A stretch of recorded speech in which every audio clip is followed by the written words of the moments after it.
Hi, John here from Ripewave Audio, and I'm here with a video on the newly announced AV receivers from Sony, and these include elevated standard ES models. And these come a bit as a surprise to us. A few years ago, and I think starting back as early as 2020, we started hearing news that Sony was pulling out of the AV market.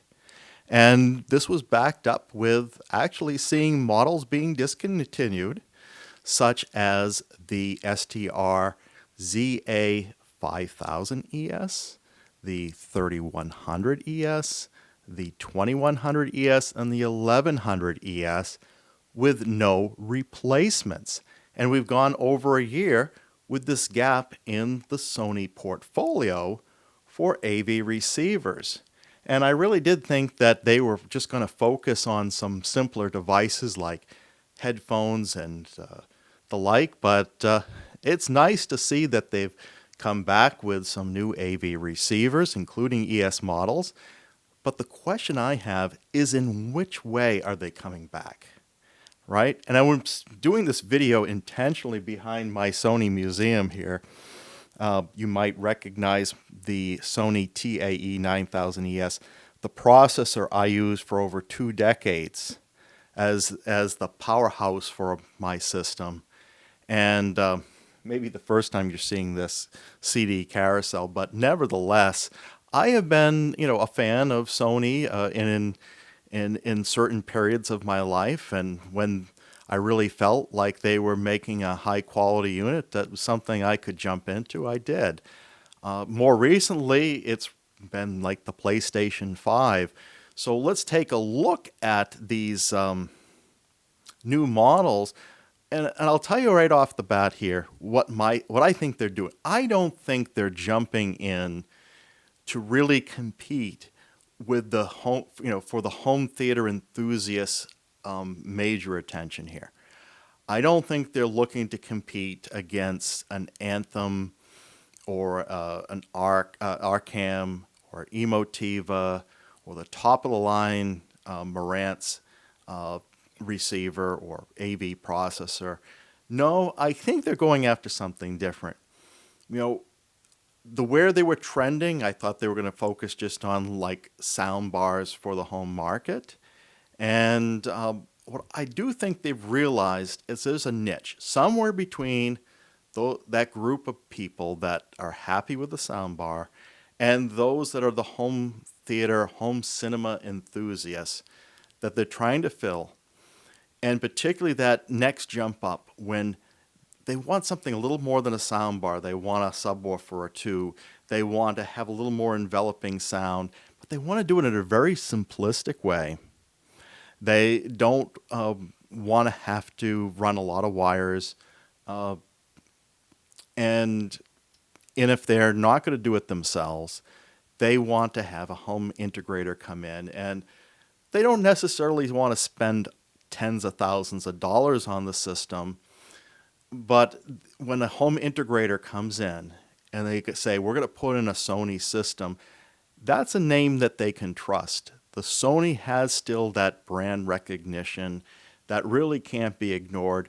And I think these are the two areas that they're going to focus in on this entry-level home theater systems that are simplistic and the home integrator market. So let's get into these models. Let's compare them against what they're kind of replacing, which has been out of the market for a while now, and see where we're at. Okay. Now, I do think that Sony does have a few tricks up their sleeves, but they're not going to take the world by storm with something that's going to give this whole new elevated experience that we don't see in other products. No, let's get into it and I'll explain. So, along with the models that clearly seem to match up with the old ones, they do have this new STR-AZ7000ES. So they've got a new flagship level product that comes in a grade higher with more features or more capabilities than the 5000 was and the prior line. But they also have these new, more entry-level models, which don't quite line up with the old model range. So let's get into this with the entry level. And we have the STR-AN1000. Now, this does not have the ES badge after it, and it's the only model to come in under $1,000 at $899. This is got 8 channels of processing. It's a 7.1.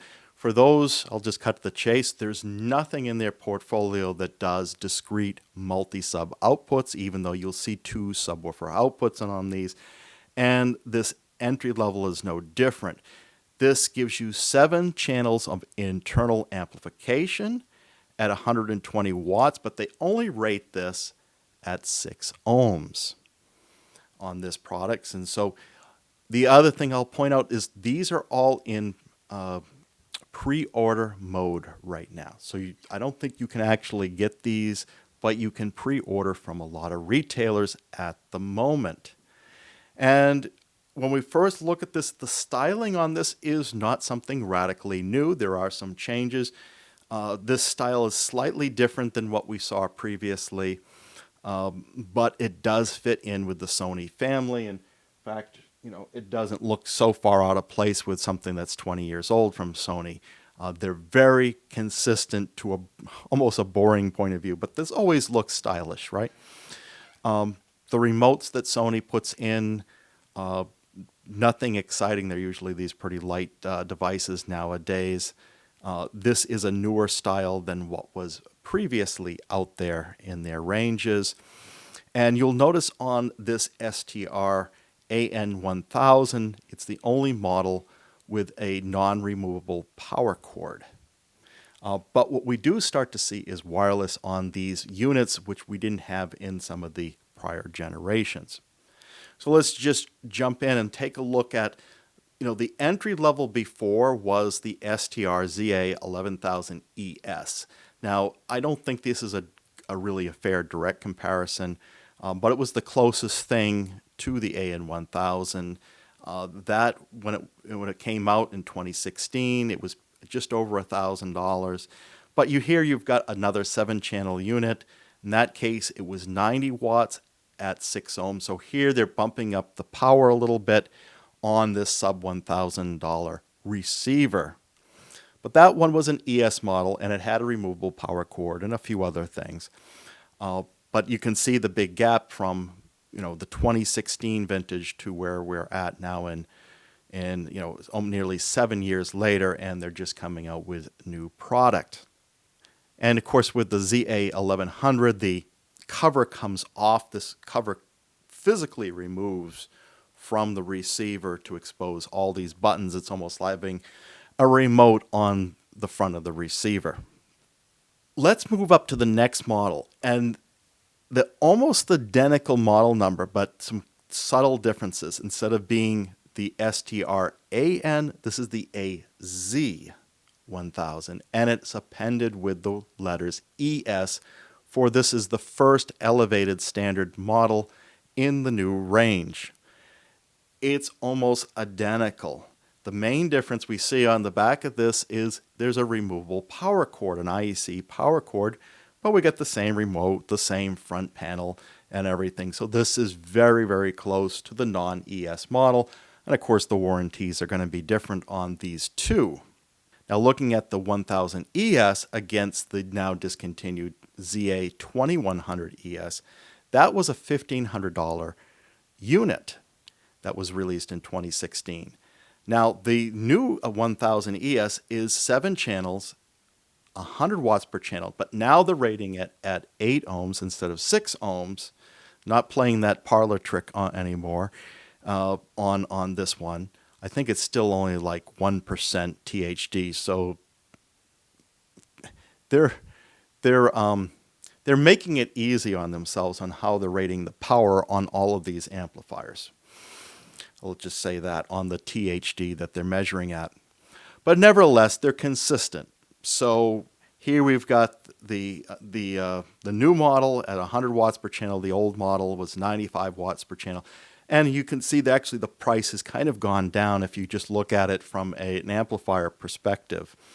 The old model was a little taller than these new entry models from Sony. And you can see the difference in the remotes. Actually, the remotes have got a little smaller. We'll take a look at those more depth later. And now for the next model up, the STR-AZ3000ES. So this has 10 channels of processing. This is at $1,699. This is going to give you 9 channels of amplification, this time rated at 110 watts at 8 ohms. And we've got this same look that was out there in 2016 with the cover that's on there, and it's a kind of a hard plastic. You can remove the cover, expose those buttons. So this looks no different than what was the old 1100. No different than what we've seen in the past. But this is the first model in the new range with this removable cover. And once again, we see the wireless antennas on the back of this. Now we can compare the STR-AZ3000ES to the STR-AZ3000ES. I want to call a subtle difference in what they've done with the model number here, because the old one was ZA and they've just kind of flipped that around and it's now AZ. And so be careful when you're looking at pricing and availability. If you don't have your Z's and the A's in the right place, you might get the old model instead of the new one. So be careful there. Now, when they rated the old discontinued 3100, that was 7 channels, 100 watts per channel at 6 ohms. And these all, by the way, 2 channels driven. So again, they make it easy for themselves, right? The new one is 9 channels, so you're getting 2 more channels of amplification at 110 watts, rated at 8 ohms. So they are putting more attention into the amplifier section. Now, one thing that they don't do, and any of these models, is call attention to what topology the amplifier. Is it an AB? Is it Class D? They're not advertising it, so I don't know at this point, and I'm unable to download any manuals at this time. In fact, I'm getting an error when I click on the manual button. So hopefully they'll correct that soon and we can get some more details. Hopefully they publish what that is. Now, the other difference we'll notice between the old 3100 and this new 3000 is the old one had some cutouts for where the fan is in the unit, and this one doesn't appear to have any fans, at least from what we can see on the back cover, the back plate. Looking now at what used to be the flagship level, the 5000 level, now the new STR-AZ5000ES sells for $2,099. This is 12 channels of processing, which is going to give you 11 internal amplifiers, putting out 130 watts, 2 channels driven at 8 ohms for this new 2023 model. And again, this is that same look and feel with the removable plastic cover from the front, which will expose the underlying buttons. I compared the layout is the same as the 3000 model. One thing that we'll notice between the generations here is some of the buttons actually are labeled different. We have now an others button. I think before they had tuner listed there. So maybe that's an assignable button versus hard-coded for tuner. But nevertheless, when you compare this against the discontinued ZA5000ES, we can see, again, it's a little cheaper than what was released in 2015. The 2015 model was 11 channels, was 130 watts at 8 ohms, so they had that in common. But like the 3000 model, the new one doesn't have any fan, at least, indication, but the old one did on the back of it. But as I said, there's that tuner button that was on the old model, and we don't have that on the new. And I think there might be some other labels that are a little different. I'm just doing a quick scan here, and they're in different places, but generally they could reuse a lot of things. Now, what you'll notice on the 3000 and the 5000 equivalents is the old models were not as tall. The new ones are a little higher, right? So seemingly about the same, but the new ones are a little taller. Now, the new flagship, the STR-AZ7000ES. So there's no equivalent from the old range here. Now, it's using the same remote all through the line here. This is a 13 by 150 watt per channel into 8 ohms, 2 channels driven receiver.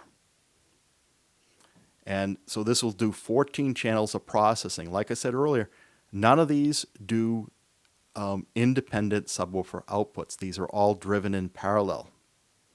So keep that in mind. And this is another reason why I don't think they're trying to compete with the premium home cinema processors like Anthem and Arcam. But you know, they're very consistent through the line. You take off that front cover, you expose the buttons, and it looks very similar. And this is their new flagship. Now, it's probably predominantly the amplifiers that are making that more expensive and making that the flagship. So we look at these all on one page here. These are all the new models. The other thing I didn't pull out early on, that these are all 8K capable. Now, it's not for all channels. We'll look into that in a little bit. But you can see how the price goes up from $900 to $1,100 and all the way up to $3,300 out there. Now, I think at the $3,300 price range, there's probably some clearer, better options at that price level. But again, if you like the Sony name and you're really not a big enthusiast, you just might feel comfortable staying with Sony. And then put in the old models next to the new models.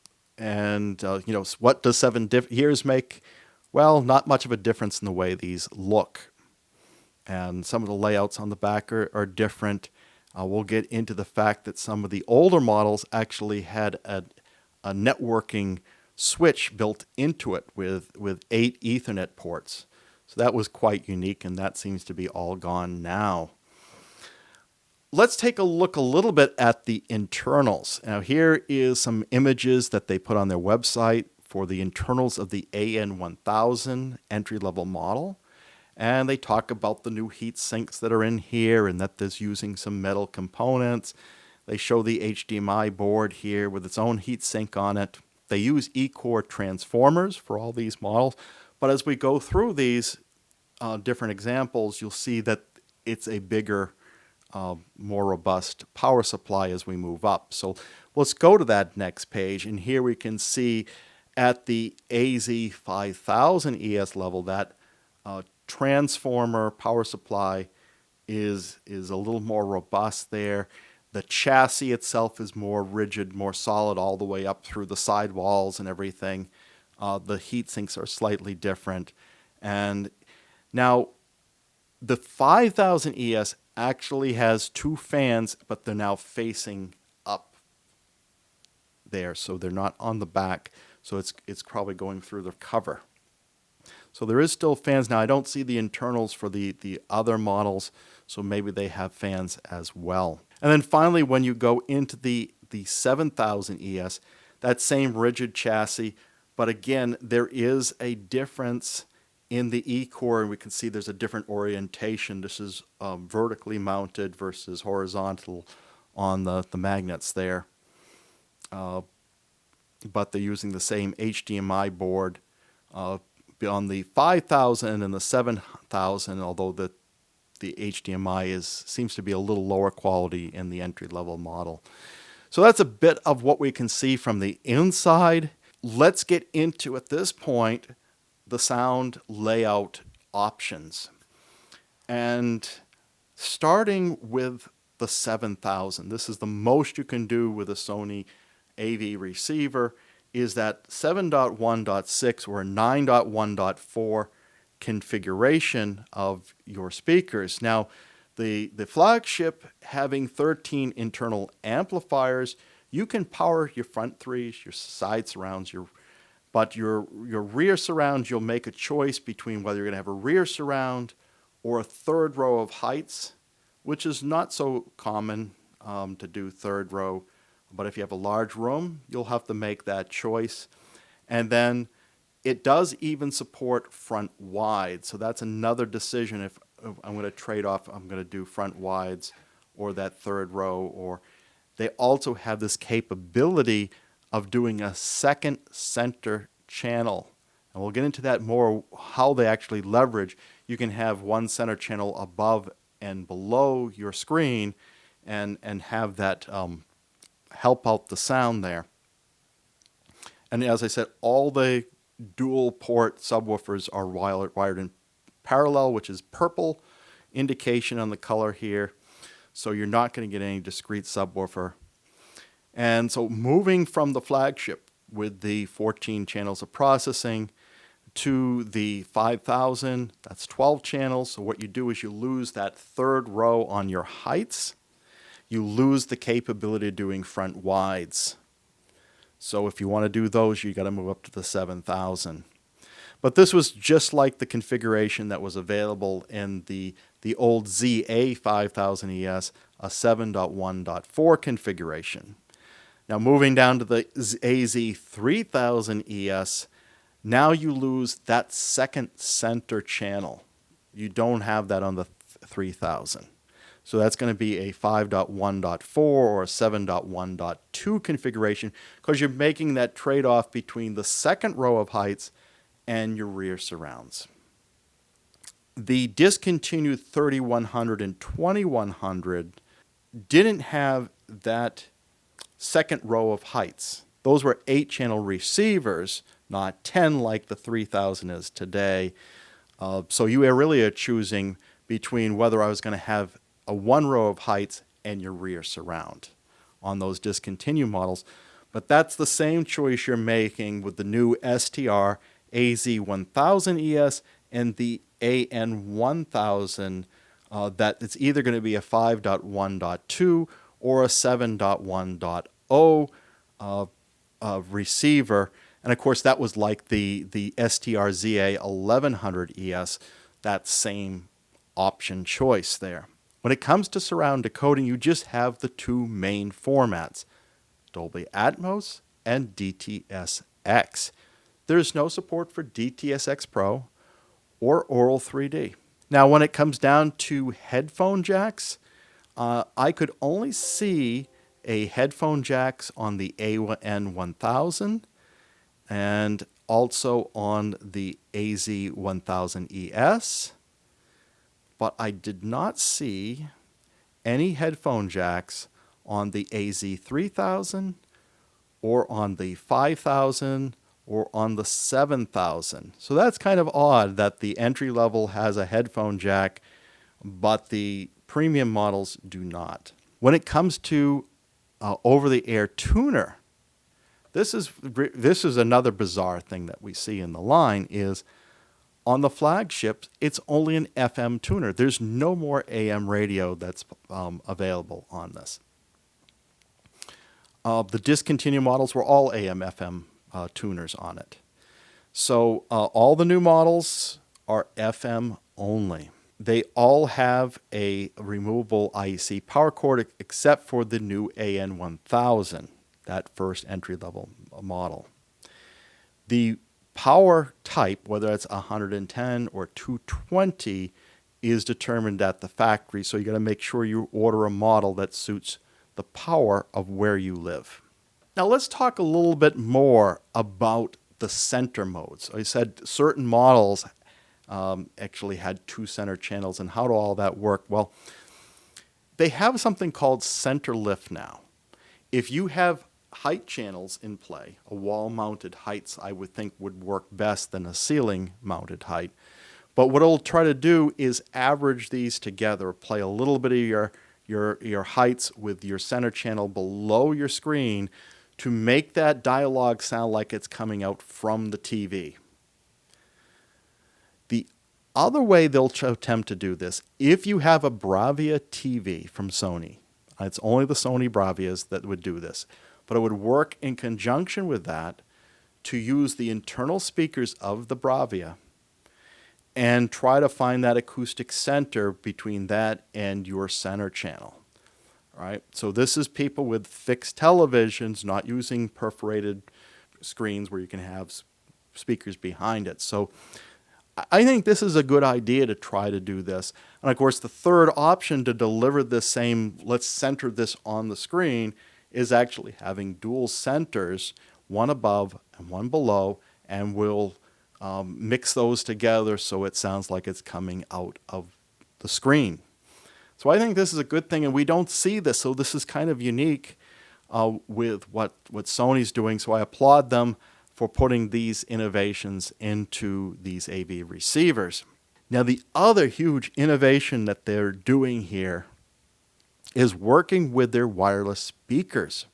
So if you buy one of these AV receivers, it supports certain subwoofers and rear speakers that are wireless that Sony has in their portfolio. So this is the SW3 and the SW5 subwoofers. So these are between $300 and $600, not terribly expensive subwoofers that are wireless. Now they're wireless as far as the way they connect. I couldn't find a lot of information on this, but after some digging, I found it's probably Bluetooth. They say they're conforming to wireless sound specification version 4.0, but they don't go into it in great detail. They say you can hook up to as many of 2 subwoofers of the same model to your AVR. So it has to be the same model. So either 2 SW3s or 2 SW5s, but don't mix and match. You also have these rear speakers. So we have the STR-AZ3000ES at $300 a pair. And now keep in mind, you still, on all of these things, you still got to give it power. Right? There's still a physical power connection on these, so that for the first 3 that I've mentioned here, but the fourth one, the STR-AZ5, are battery powered. So you can charge these things up before watching a movie, then bring them out, setting it up behind where you're sitting, no wires at all. And that's true wireless, right? So I'm talking about the simplicity for somebody who doesn't want to be technical, doesn't want to run wire. This is where one of their niches are for this type of product. And so I think it's a home run from that point of view. Let's talk a little bit more about the built-in tuners. Look at the connections that they're putting on the backs of this. So the old models had built-in tuners, AM and FM. The new 3000, 5000, 7000 just give you an FM with a coaxial connection. On the lower end models, the 1000 models, they give you this weird connector. It's not even a coax connector for the FM. So that seems cheap. That's just cheap in my mind. Let's get back to this. They all support IMAX Enhanced. They all support Dolby Vision. Sony's continuing to use their own internally developed calibration software, and this is version 9. So we'll continue to see them using their own technology there. Now, I haven't heard any spectacular reports on this calibration system. It's been out there. What they're doing to enhance it to be now version 9 is really not clear. The marketing on this is not extensive. They put a couple of sentences on the webpage. I tried doing some searches in hopes that they would describe things a little bit more. I found some information. So this D.C.A.C stands for Digital Cinema Auto Calibration. So it's supposed to correct for distance, angle, sound pressure, and the frequency response of each speaker that's connected to the receiver. And that's what they're aiming to do. Beyond that, how does this compare to Anthem ARC or Dirac or Odyssey? I would assume that it doesn't really challenge those other well-established systems, but if you know more, let me know. They also have their spatial mapping, so if you don't have so many speakers, it tries to fill in. So here's where they're taking technology that they learned from soundbars and headphones, where they're trying to take a single channel or 2-channel headphones and make it sound like you have a whole array of speakers. and they can fill in here. So if you don't have heights or back speakers or surrounds, this is in the product, this 360 spatial sound mapping. And they also talk about their 360 reality audio. And so this is a technology that competes with Dolby Atmos for 2-channel kind of 360 type of feel as well. That if you have this encoded, and these files are available on services like Tidal and even Sony's own area there. And I don't know if they're doing anything to do special with bass control. I don't think so, or they would be advertising it. Normally we would cover what the DACs are inside of these. All that Sony's telling us at this point that it's a new updated and 32-bit DAC. The good thing is they're keeping DSD support.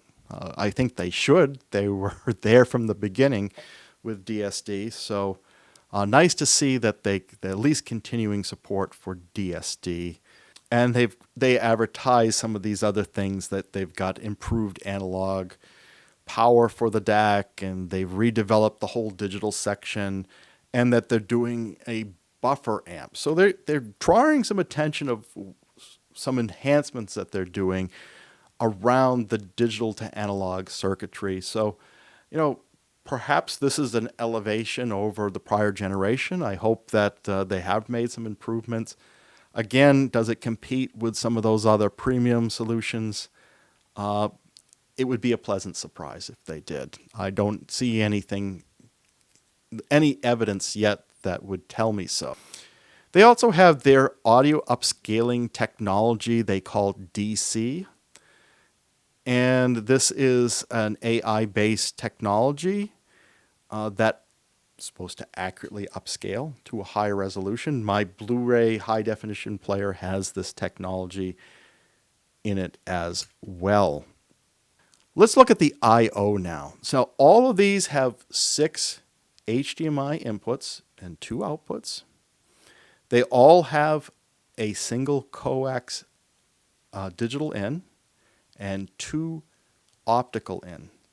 So this is kind of light in my mind on the I/O. Even for the HDMI, we're starting to see 7 and 8 channel inputs. So they're on the lighter side there. They're not doing anything fancy like AES, EBU, or any of those other multi-channel inputs for digital. There's no balanced capabilities. There's no multi-channel inputs.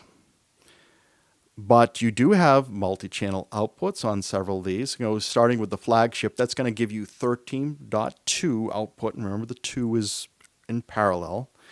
The 5000's 11.2 output, as well as the one it's replacing.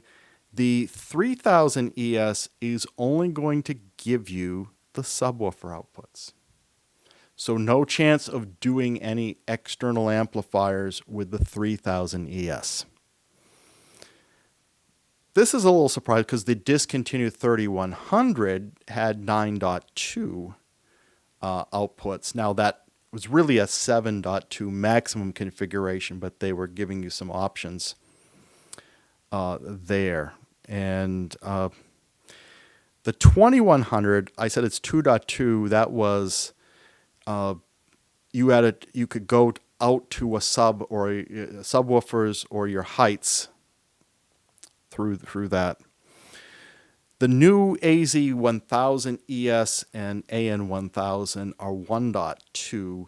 The 1 meaning that's going to give you the second center channel there. So a lot of these models all support, on the new systems, they all support that second center channel, which is nice to see.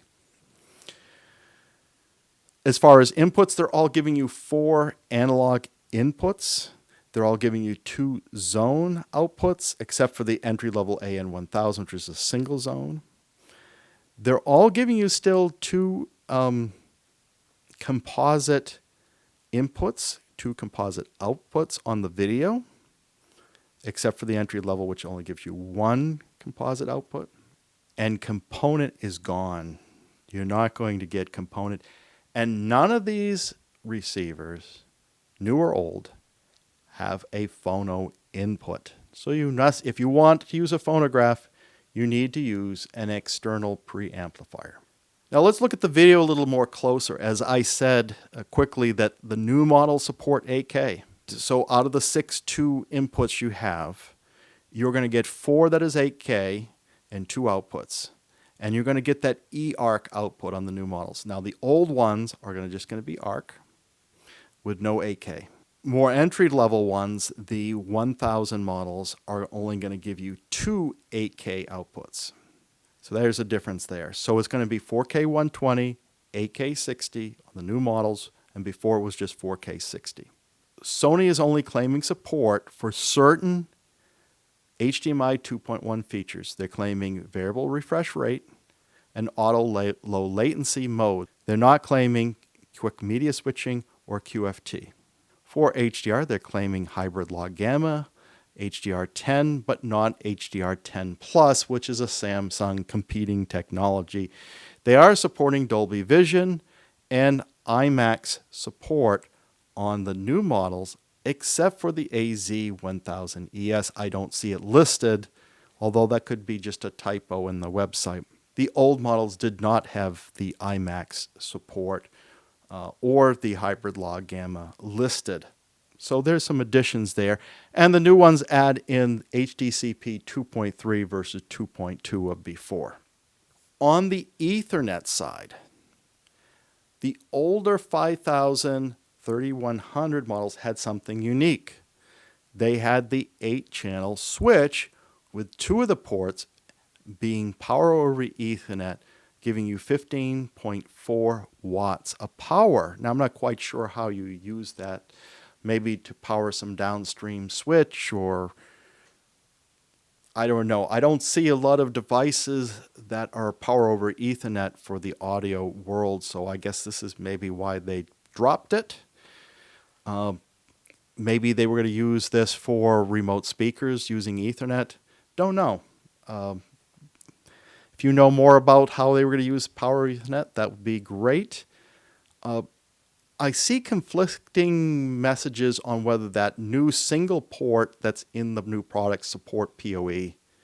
I don't know if it's a typo on the website or what. And again, when we see the final documentation, we might really know. Now, the new models add in wireless capabilities where the old ones didn't have it. Wi-Fi and Bluetooth is bi-directional because as well as having your phones and your tablets being able to send stuff to your receiver, you can now have this spit out Bluetooth to those wireless speakers. But they're not coming out and really claiming this. It's just kind of odd. You know, it's most receiver companies are talking about their Bluetooth capabilities to go out to headphones and things like that. So they're surprisingly quiet on that. As far as control, they advertise Google Assistant on the new models. So that's a new addition. They have protocol support. There's vague information on this. I assume that there's probably some level of Ethernet control out there. They all have an infrared in, some cases two out as well on the infrared. Most of the models have a DB9 serial connection on there, except for the real entry models. They have 3 trigger outputs on the 5000 and 7000 series, but not on the lower series. It's only 1, or on the 1000 series, there's no triggers at all. Now, they generally seem to advertise Control 4, Savant, and Crestron, but I do say they support other integrations, but they don't list them. And the old products, it was hard to get that list. As far as streaming ecosystems, they support AirPlay, Chromecast, Sonos through the Sonos port device. They're Roon tested, and they support Spotify Connect, and I don't see any mention of DTS Play-Fi or others. They're not listing any streaming services, so I'm assuming in most cases you're taking what's ever on your phone or your computer and you're just pushing it out to them through AirPlay, Chromecast, or what have you. Or the Roon, which might be probably the better choice for quality. When it comes to remotes, there's two styles. The old style with the old receivers, which was actually taller, with kind of a diamond-shaped navigation, versus the new ones that are more stout with a circular navigation button, but it looks like classic Sony remote from my old CD players. But anyhow, I don't think any of these are backlit. You can correct me on that if I don't have that right. As far as dimensions, they're fairly consistent on these. You will see, of course, the entry-level one's a little smaller. The new ones are smaller on the low end than the previous generation. So coming in at 6.3 inches high, 13.1 inches deep, which is 156 millimeters or 331 millimeters. All these units are 17 inches, 430 millimeters wide. It's pretty standard there. But when you get into the higher end, they're a little taller than the previous generation. So the entry level is a little smaller. The new high-end models are a little taller at 7.8 inches, 194 millimeters. The Flagship comes in at 48 pounds, 21.8 kilograms. This is one of the heaviest receivers we've seen. So again, I think they're paying attention to the amplifier sections. I just don't like the way they rate this, and they're not telling me which class of amplification they're doing, Class D or Class AB, because there's really no shame in either. I'm just kind of curious how much heat this thing might be dissipating and what they're doing for choices there. The fact that they're still putting some fans in these might suggest that it's still Class AB and not D. But we'll see as information comes forward. And the lightest one isn't terribly light. It's 20 pounds, 2 ounces, or 9.1 kilograms. And we got stuff in between there. Power consumption ranges between 240 watts and 540 watts on the Flagship, all with a half a watt on standby power. Now, as far as where these are made, now the old models we do know they're made in Malaysia. I don't know where the new ones are. If you look at the picture, they didn't put the label on yet of where these are made. Now, over the last decade or so, they've been making all their home audio products in Malaysia factory, not Japan. This guy, made in Japan. This guy, made in Japan. Off camera, I've got my BioTracer turnout table. It was made in Japan, but now seems like all the home audio stuff that Sony does is all out of Malaysia. I expect these new models are probably going to be built in Malaysia. Now, the good news is Sony is back to a 5-year warranty on the ES branded products. The only product here that's not ES has a 2-year warranty. That's the AN1000. I want to say something, though, about ES. I have the ultra high definition 1100, I can't remember the exact numbers, ultra high definition Blu-ray player. It's an ES model. I think it was like a 3-year warranty. But I tell you, a couple of weeks after getting it, the optical connector just broke off the back of it. And I'm not rough with these things. Sony would not honor the warranty. They said it was misuse. Fortunately, my retailer honored the warranty, despite Sony ignoring it and saying it was my fault. So hopefully everybody has some better experience than I did with their warranty. So that wraps it up for Sony's new AV receivers. What do you think? I spent a lot of time here. Do you like what they've got here? Is this, you find this new models enticing? What do you think about their wireless capabilities? What do you think about the way they do room calibration? What do you think about any of these topics that we mentioned here? That feedback would be really useful to our community. Do you think that Sony's got in a good enough way, or you wish they've done a little bit more? That feedback would be really useful. And if you enjoyed this video, please like and subscribe. And if you want to take it to the next level, consider going to www.patreon.com/Ripewave and consider a subscription there. They would really appreciate it. Or hit that one-time donation with the thanks button. Anything helps.